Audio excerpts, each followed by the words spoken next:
Imagine a world where flora and fauna are on the verge of extinction, where countries cannot control the energy demands of their growing economy, a world where greenhouse gases and pollution has transformed the earth into a barren, horrifying landscape.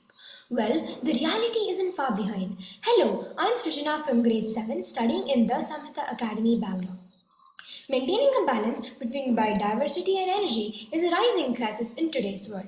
The environment and the economy are really two sides of the same coin. If we cannot sustain the environment, then we really cannot sustain ourselves. This is the current situation of the planet, an unstable ecosystem with an unstable economy.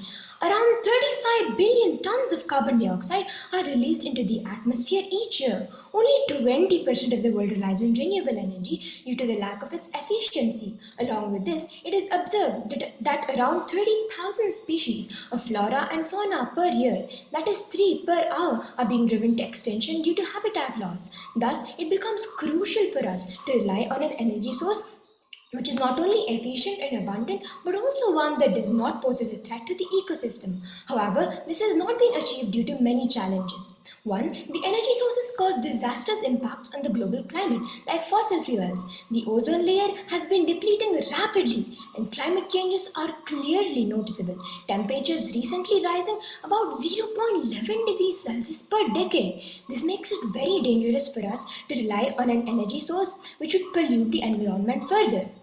Are vulnerable. Animals like birds and bats can be seriously injured or even killed by the blades of a windmill. This would cause the rapid decline in the population of these species. Clearing vegetation for the construction of solar panels also interferes in the life of local biodiversity. 3. Energy generated by sources like nuclear fission releases toxic radioactive wastes which would cause fatal diseases. Also, its sources are limited and it is not cost effective. 4. The energy source is hard to generate considering the conditions of Earth like nuclear fusion. Even though fusion releases minimal waste and produces 10 times the energy generated by fossil fuels, it becomes a challenge to achieve it on Earth. This is because it requires an extreme temperature like the sun, high pressure, and a material which would line the chamber which can withstand